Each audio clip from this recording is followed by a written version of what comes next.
안녕하세요. 대단히 반갑습니다. 수필을 읽어주는 남자 자한형 이종수입니다. 이번 시간은 561번째 시간으로 앵무새 죽이기 2라는 글을 읽어드리도록 하겠습니다. 앵무새 죽이기 2. 앵무새 죽이기는 하퍼리라는 여류 작가의 소설이다. 스카우트라는 소녀가 7살에서 10살까지 3년간의 성장기라고도 볼 수 있다.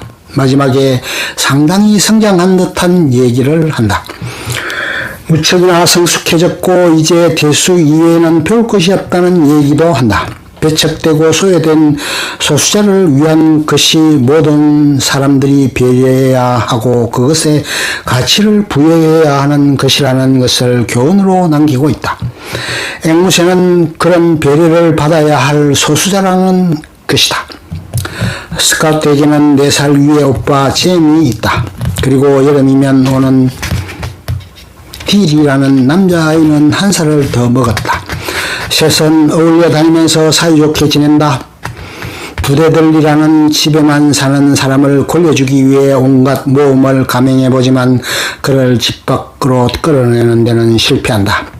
부대들리 집 앞에는 큰 나무가 한 그루 있었다. 그곳에는 1m쯤 높이의 큰 구멍이 생겼다. 그 속에는 온갖 것이 놓여져 있었다. 그것을 잼은 다 끌어 모아다 한 사각통에 모아둔다. 그것은 인디언 얼굴을 새긴 동전 두잎, 껌, 비누로 깎은 작은 인형, 녹슨, 메달, 고장난 시계와 시계줄 등이다. 어느 날 스카우트는 오빠 보물 상자 속에서 숨겨놓은 그것을 모두 보게 된다. 어느 추운 날에 모디 아줌마의 집에 화재가 발생한다. 한겨울이라 추위에 오돌오돌 떨며 한기를 느꼈던 스카우트에게 의문의 담요가 어깨 위에 걸쳐져 있었다. 아주 고약한 할머니인 듀보스에게 말썽을 피웠던 잼은 동백나무 꽃을 흩어놓는다. 결국 아버지 에디크스 핀치는 사과를 하고 한 달 동안 하루에 1시간씩 할머니를 위해 책을 읽어드리는 벌을 내린다. 결국 오빠와 스카우트는 고역스러운 책을 읽어주기 위해 매일 할머니의 집을 방문한다. 그 후 얼마의 시간이 흐른 후 할머니는 운명한다. 아이들은 아빠가 백인 여자를 성폭행한 톰 로빈슨의 변호를 하게 된 것을 알게 된다. 그로 인해 여러 사람들로부터 핍박을 당하고 고역스러운 일들을 겪는다. 그렇지만 아빠와 아이들은 결코 그것이 나쁜 것이 아니고 옳은 일임을 알고 굳건하게 소신을 지키고자 흑인 피고인을 위해 온 정성을 쏟는다. 아이들은 집안일을 돌봐주던 흑인 캘리포니아의 안내로 흑인들이 예배를 보는 교회에 다녀온다. 아빠는 별로 개의치 않았지만 고모는 무척이나 섭섭해한다. 고모 알렉산드라는 아이들을 보살피기 위해서 먼 곳에서 온 것이었다. 아이들은 흑인들이 다니는 교회에서 색다른 예배를 보고 기거한다. 본래 에티커스는 변호사이기도 했지만 주의회 의원이기도 했다. 그래서 의회 일이 생기면 장기간 출장을 가야 하는 상황이었다. 드디어 재판이 벌어진다. 톰 로빈슨은 동정심에서 그녀를 도와주었다고 했고 전혀 성폭행을 한 적이 없다고 했지만 그가 얼떨결에 도망을 쳤고 과거에 전력이 있었던 부분도 배심원들에게 부정적으로 작용이 되었다.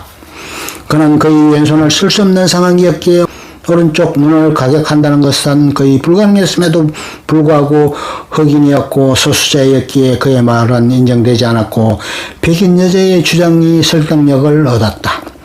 결국 배심원들은 유죄 판결을 내렸다.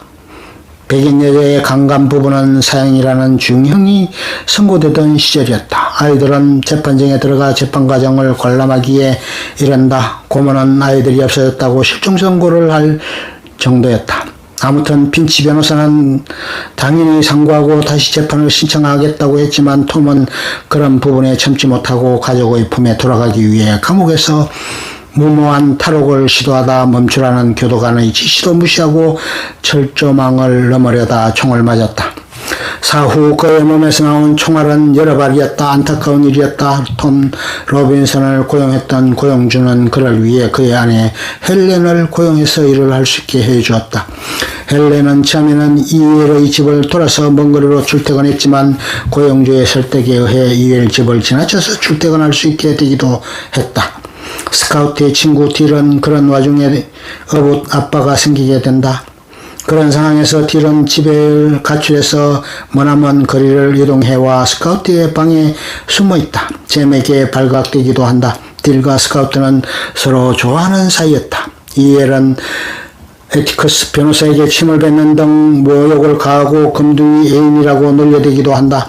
10월 마지막 날 할로윈 데이가 되었다. 스카우트는 햄복장을 하고 할로윈 축제에 참가했다. 늦은 시간이 되어 집으로 돌아가는 중에 사건이 벌어졌다. 잼은 스카우트를 보호하면서 길을 가던 중 뒤를 밟는 이상한 김새를 눈치챘다. 그러나 어른의 습격을 막아낼 수 있을 만큼 자라있지는 못했다. 이리저리 몸싸움을 하던 그는 어떤 이의 도움을 받아 간신히 사건 현장에서 집으로 도망칠 수 있었다. 결국 이엘은 부엌 칼에 찔려 죽임을 당하고 말았다.